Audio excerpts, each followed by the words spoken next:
will address anything. I just wanted to speak Yes. up for myself, sir, because I'm not a criminal, sir, and I really, really do need to go to work, sir. And the CPS worker is going to be providing those information as well. I, I'm sorry, sir. That is all, Your Honor. Let's call the case. People versus Jaleesa McDowell. On behalf of the people, Your Honor. Asli Bashir on behalf of Jaleesa McDowell.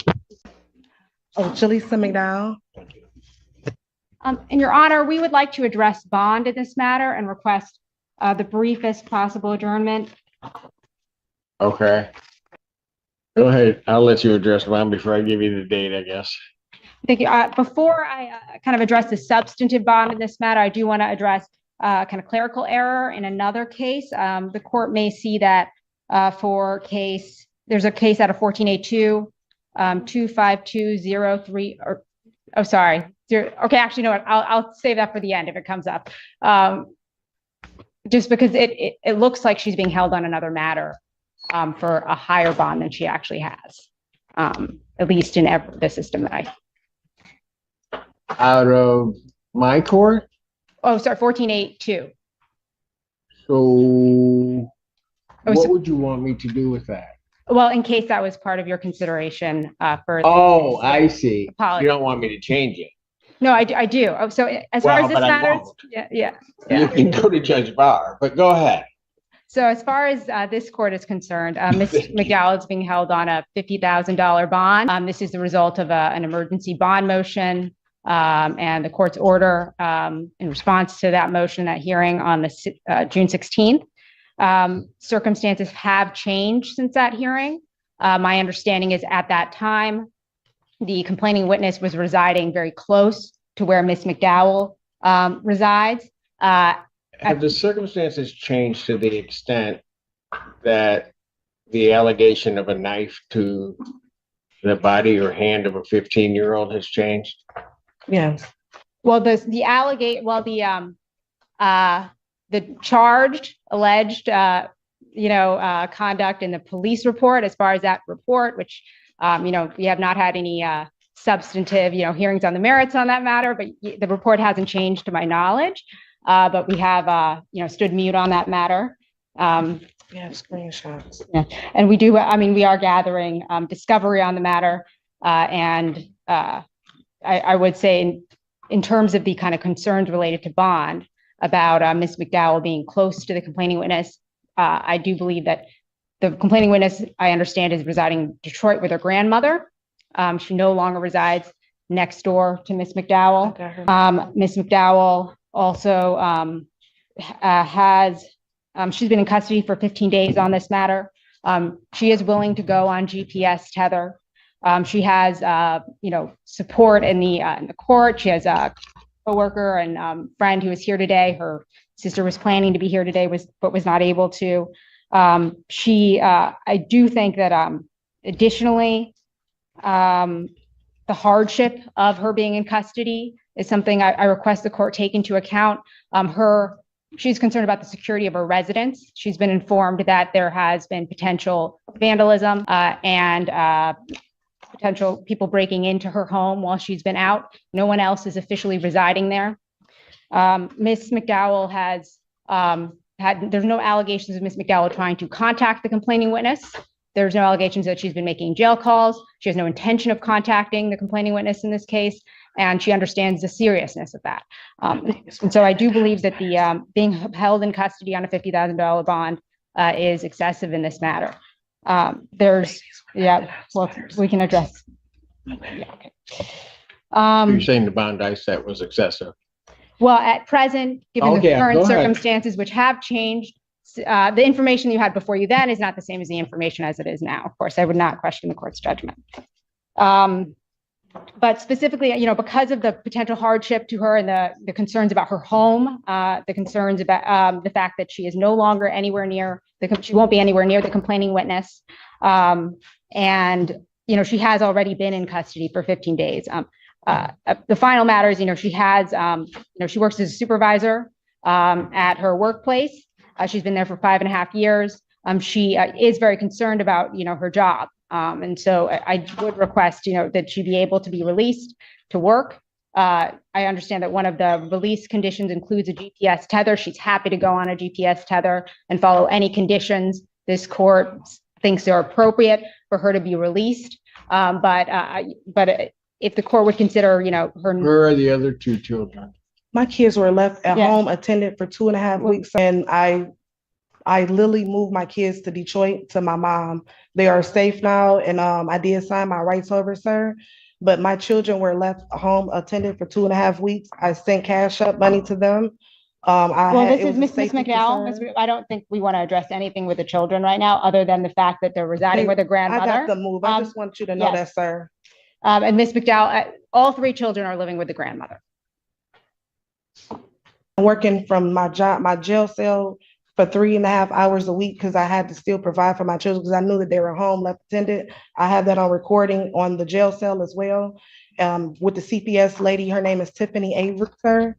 And to be clear, this is not a conversation involving the children. It was just with. And I've never been accused of anything violent. The other accused, the malicious property destruction, I have a $10 bond, sir, and that is taken care of. And it was you prosecuted her rapist, and that was the Ms. dad. Ms. McDowell, I think if you can just hold off on saying, I think we'll address anything. I just wanted to speak Yes. up for myself, sir, because I'm not a criminal, sir, and I really, really do need to go to work, sir. I've exhausted my funds and I've been taking care of my children for 2.5 weeks. I didn't make contact, but I do know that they were home by themselves. And it just was discussed. And the CPS worker is going to be providing those information as well. I'm sorry, sir. That is all, Your Honor. Your Honor, the court's familiar with this case. I'm not going to re-exhaust the motion that we filed. The only thing that I see that's changed since the last hearing is that the children have been placed with that grandmother in Detroit. The facts of this case still stand that she is being stabbing her daughter with a butter knife so severely that her daughter needed stitches in her hand. I mean, I have severe concerns, and not only that, she threatened to kill her daughter, and her daughter was so afraid to contact police, she had to have text a friend to call police because she was so afraid of her. I mean, I have great concerns, even if she is released, for her children's safety. And this is a very significant case. And I believe in our bond form, our original request was $100,000, so I think $50,000 as set by the court is appropriate in this case and should remain as set. Your Honor, if I may address that, there is no history of violent conduct between Ms. McDowell and the complaining witness in this case. The basis of the statements that were just made by the people are entirely the police report in this case. And Again, her stitches. Well, the basis of the allegation that Ms. McDowell is the cause of the injury is based on the police report. That has not been addressed on the merits. And again, there's no history of legal issues or reports of violence between Ms. McDowell and her children. I would say I don't believe. I would like the court to consider the gravity of holding her in custody on the basis of just the police report at this stage of the case. No allegations that she has violated her. Telling me it's wrong that the child was at the hospital getting stitches, counsel, and that's what I should consider? I want the court to consider the fact that that Ms. McDowell has stood mute. The court has entered an octave. I understand all of that, but you're asking me to consider her hardship and saying that there are certain things that may be objective in that police report that I shouldn't consider that. I would like the court to consider the fact that Ms. McDowell is no longer going to be anywhere near that child. So if there is a concern about the possibility that that injury may have been caused by Ms. McDowell, which we deny, that would be addressed by that fact. In addition to the fact that there would be a GPS tether as part of her bond conditions. And Your Honor, I did also make the record clear. She does have a previous conviction for domestic violence from 2018. She also has a previous conviction for larceny from 2020, and she also has the pending case of the MDOP with another domestic relationship. So I mean, I do have concerns. She does have an assault history, and given this case, I have concerns that it's escalating from what her previous history is. Your Honor, none of these cases involve Ms. McDowell's children. Yeah, but you said she didn't have a violent history. She got a DV conviction. Motion for bond reduction is denied. Bond will continue. For the judge. Court shall feast on behalf of Mr. Barrage Scott, who is approaching the podium. Mr. Scott, please state your name for the record. Well, Dante Scott, sir. How you doing? All right, just glad to see my family in here. That's all. Thank you, Judge. Been here every time for you. All right. Thank you, Judge. I believe this is a competency review. My understanding is that we do have a report. Scott is competent, Your Honor. Yes. Who stipulates that, Your Honor? And the people? But also stipulate. All right. The court, having reviewed the report, would find that the defendant is competent to stand trial. Defendant can understand the nature and objects of the proceedings against him and can rationally assist in his defense. Therefore, the defendant is found competent. Judge, I'd be asking this matter be set for a PCC, and Mr. Scott would like me to address bond as possible. All right. Probable cause conference will be set for July 10th, 2025, 9 a.m. Thank you, Judge. I've had a chance to talk to Mr. Scott about the situation, and I've relayed to him how serious of a charge he is facing. Mr. Scott is still asking that I seek a personal bond for him on this case, Your Honor. Although the court does see that Mr. Scott is competent, Mr. Scott does indicate that he suffers from a variety of mental health conditions. He indicates that he would love to get this situation resolved. He would love to see his prosecutor's office potentially offer him a mental health court resolution. He says that he's not going to run from this situation. He has family support. He indicates that his mental state is in a much better place now than it was at the time of this alleged event. He indicates that he has a grandmother who is involved in his life and who will help make sure he attends any and all court dates. He indicates he will go to any outpatient or inpatient treatment that the court does require. He also has no objection to being on a tether. He indicates he's willing to just address everything that's going on in his life, Your Honor, that he will not be a problem for Your Honor should the court release him. He's asking that Your Honor consider a reduction in bond or a potential personal bond. But again, I have relayed to him how serious of a charge he's facing. But I believe that's what you want me to argue. Anything else?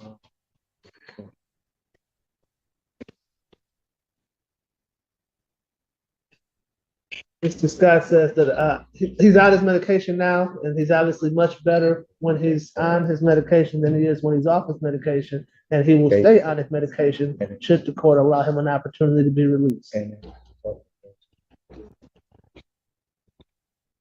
And that the nurses in the jail have upped his medication in certain areas and have him on a shot and a pill form. Yes. And so his mental mind frame is in a better place, and he will do anything and everything the court asks that he's asking for potential release. Response. I would ask that bond remain as currently set. I appreciate Mr. Feaster's advocacy on behalf of his client. I'm struck by the language in the competency report. Mr. Scott affected a volitionally uncooperative response out during the evaluation process and attempted to feign legal knowledge, memory deficits, and symptoms of severe. Candidly, if you're uncooperative with the underlying competency evaluation, given his criminal history and the facts of this case, I believe that he is a danger to the community and has Nothing further, Judge. All right. I am going to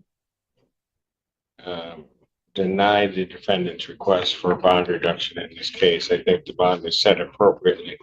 I would further indicate that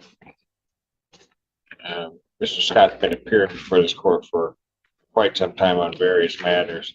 And typically I can let Mr. Scott out of custody, he may come back in, but usually for minor things.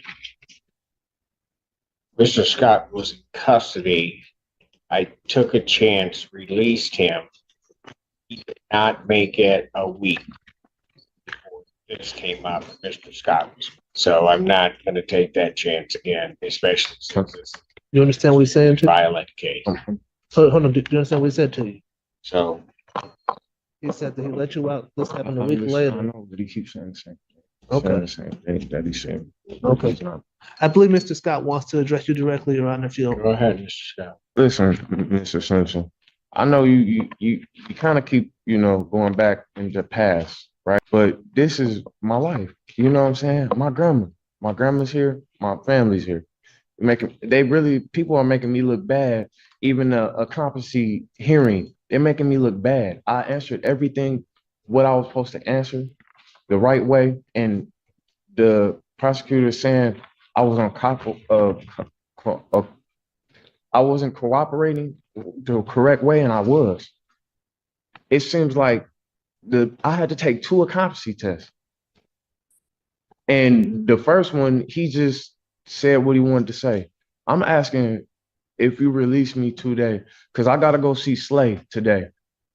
They said if I do get released, they're gonna follow the same recommendations you will follow if they put me on tether, if they put me in. You never put me in no classes. You never ever put me in no classes or try to do anything like that. I want my days to be filled. If I'm on tether and I have a curfew, I want my days to be filled. I be with my auntie, stuff like that. I go to classes. I go to Don Farms. I need this. I need help. I have a drug problem. I never addressed it like this. But after my sister died last year, she died. She had passed away at 23. I went crazy. I didn't understand half of the things. She had heart failure. It's my grandma. She's 70 years old, something like that. What it happen if you keep me in here and then she just something Mr. happens? Scott, No, listen. Mr. Scott, no, you listen. No, you listen. But I'm done. I let you out. I gave you a chance. I've given you numerous chances. Saying that anybody's trying to make you look bad, I don't have to go to the past. I let you out. You don't make it 8 days. And now I have you involved in a crime that involves pointing a gun at another person. I'm done. what do you mean? Listen, Can you just motion for bond reduction denied, bond will continue. Thank you, Judge. But Go to you deputy. ain't let me speak Go though. to deputy, Mr. Scott. You ain't even let me speak. Thank you, Judge.